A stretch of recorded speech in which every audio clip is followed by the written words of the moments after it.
Welcome back, you filthy exiles. So I had some requests for some leveling trees for totems.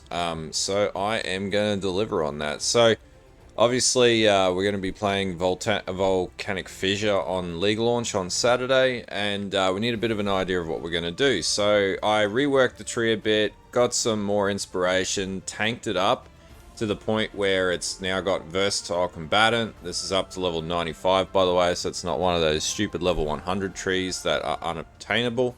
There is a bit of gearing creep in here, so pretty much the rings were from last league. You're not going to be able to get like 1,000 accuracy ring and whatever, but you can switch those out and they should be relatively sort of easy to work with, and you can compensate with other gear, but I'm going to leave them in here because this tree is like a theory crafted tree at this stage.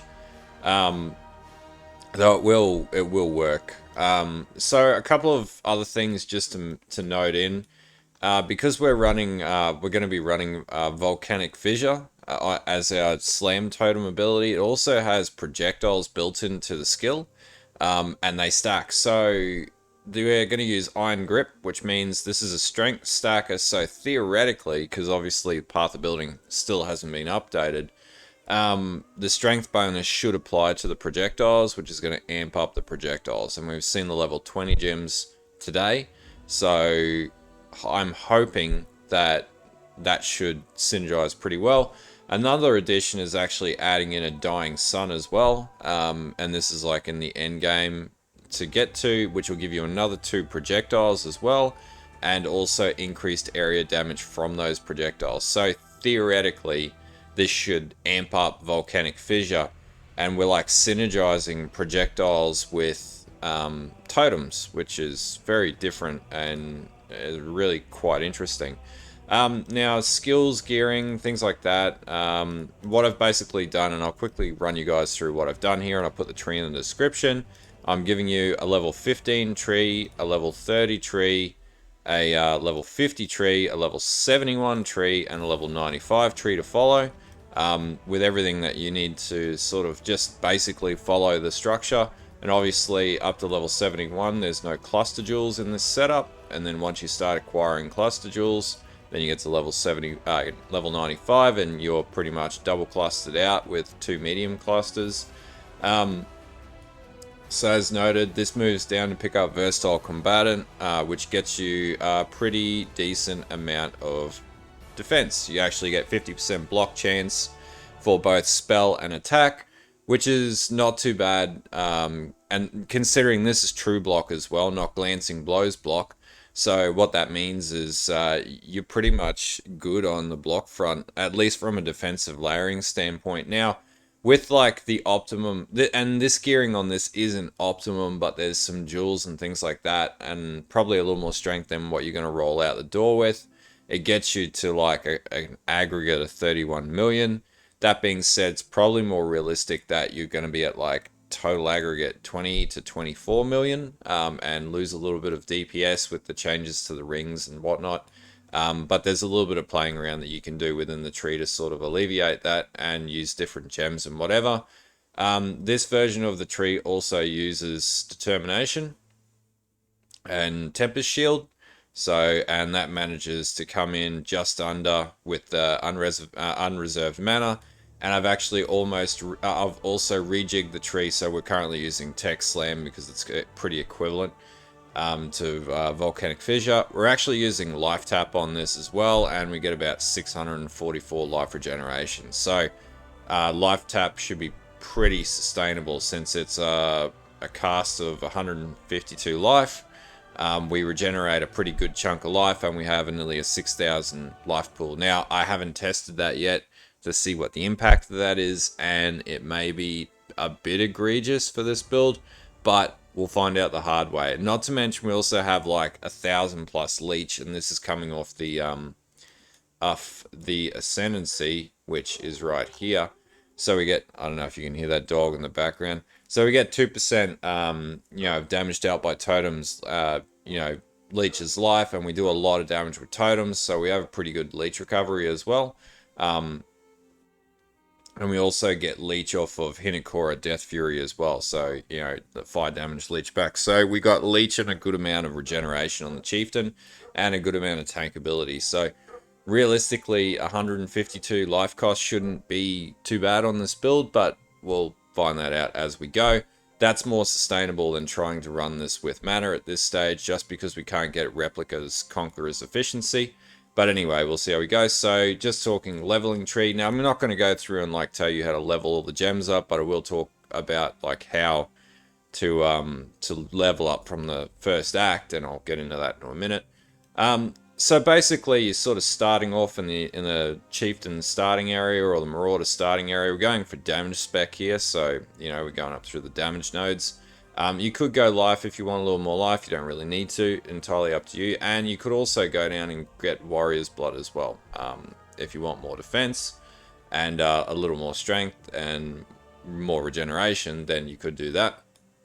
So we come up. We're going to grab Iron Will and Constitution straight away. Just get straight into the HP nodes. And that's by level 15. By level 30, we're going to grab Iron Grip. And we're going to come up and we're going to get our Ancestral Bond node. And that's obviously so we get our +1 totem. And that's by like end of Act 2, you're like 22 to 24, and by Act 3, you're at about this point. And then level 50, we're going to come down in the tree. So we're going to pick up our versatility down here. We're going to start stacking strength with utmost might. We're going to get Lava Lash, and we're going to go straight down to a Versatile Combatant because we want to get to that max block zone as soon as we can, as in like 50% max block.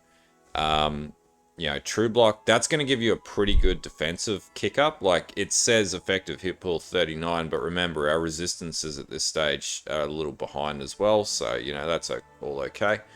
And gearing, you know, as you gear up, that'll change.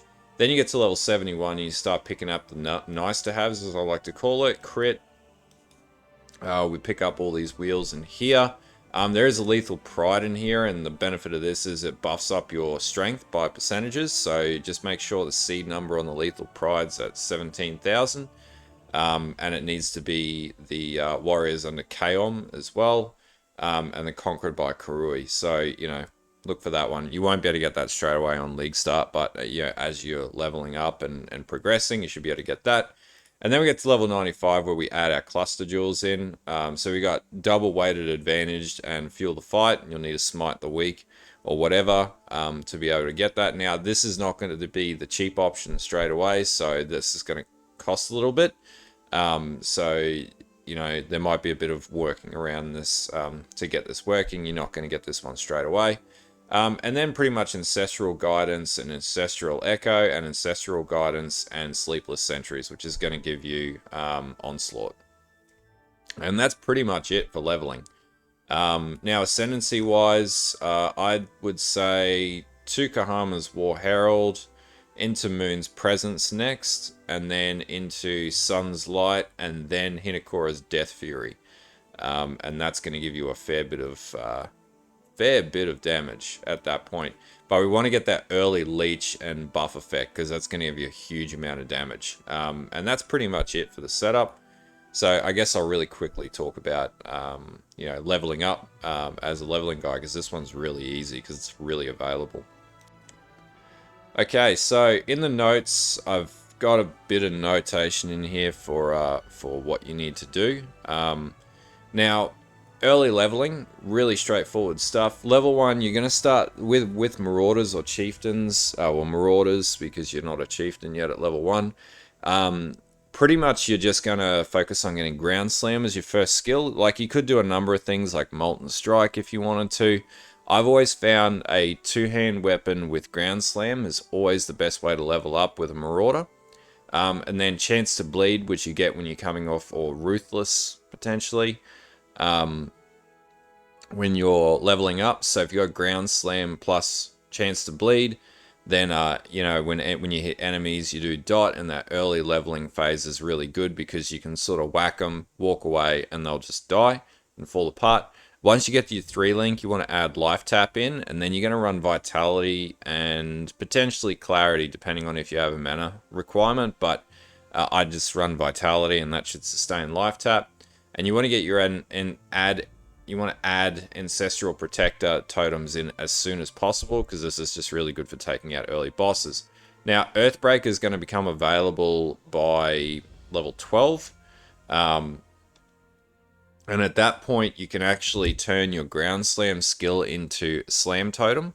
So as soon as you can get access to Earthbreaker, switch out your chance to bleed to Earthbreaker support, and that's going to get you leveling up Earthbreaker early. And then by level 12, you'll get to Volcanic Fissure based on what the skill's looking like, and you should be able to pretty much play Volcanic Fissure totems by level 12. And then, you just level them up. Now, some of the things that I've heard from people who have played totems is they worry about totem HP. Yep, early on your totems are going to die until your support gems level up. So that's why you need to level Earthbreaker up really early. If you choose not to level with Earthbreaker, then at least have it in like an offhand or something like that, leveling up in the background. So when you switch to totems, you're not starting with level 1 Earthbreaker. Otherwise, your totems are going to die straight away, and it's going to be a bit of a process to level up. So it's sort of a bit of a process. Now, uniques that you'll need to prioritize, you'll need a Brutus Lead Sprinkler, like pretty much first up. As soon as you can get one, save up all that chaos. That's the most important item to get straight up. And then Crown of Eyes, which are 2 relatively affordable items. A normal Elberon's Warpath you'll need 3rd, which again, pretty common item, even with the current drop rates and everything. And then finally, an Astramentus, and this you probably won't get until like by the 2nd or 3rd day, whenever they start dropping and becoming available.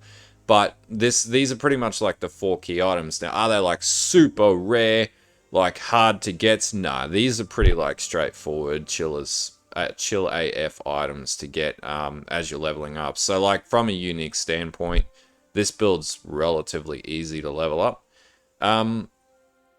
Sources of damage on this, a lot of damage early on. As soon as you get that Brutus Lead Sprinkler and you're starting to stack that strength up, that's going to really buff up your damage, and you'll notice as soon as you put it on, your totem damage is just going to go through the roof. And in that early leveling, it just makes it so easy. So there is that. Iron Fortress, another huge buff zone. You're not going to get Iron Fortress until like maybe the end of the first week, second week. So any chest piece you can switch in is going to be fine. And just remember, Ancestral Protector Totems buffs up your totems pretty significantly. So does War's Herald. And then Bottled Faith, one of the things you should aim for is that. Dying Sun as well for this particular build, because the projectiles off of the skill that's coming in, obviously we can't see what they are yet. We'll know when the POB updates. But the projectiles are going to scale off of Dying Sun, which makes this build really interesting and unique. But anyway, let me know your thoughts. This tree is a little different to the first one that I put forward. It's a bit tankier. It actually gets much better DPS based on the pathing. And it's a little more optimized, because I know there was some drag on like, that's a lot of fucking attribute nodes, but this is a strength stacking build, so there is that. But anyway, make sure you follow the Twitch, follow the channel, and until next time, or within the next 2 days, I'll probably have maybe 1 or 2 videos coming out in the next 2 days. I'll try and get the Vortex video out. I'm working some crazy hours at the moment, so I'm probably going to edit that one tomorrow night, and I sort of want to see the new POB that's going to come out, so that we can account for the changes to Malediction and Curses. But anyway, until then, and until League launch, have a good one, and bye.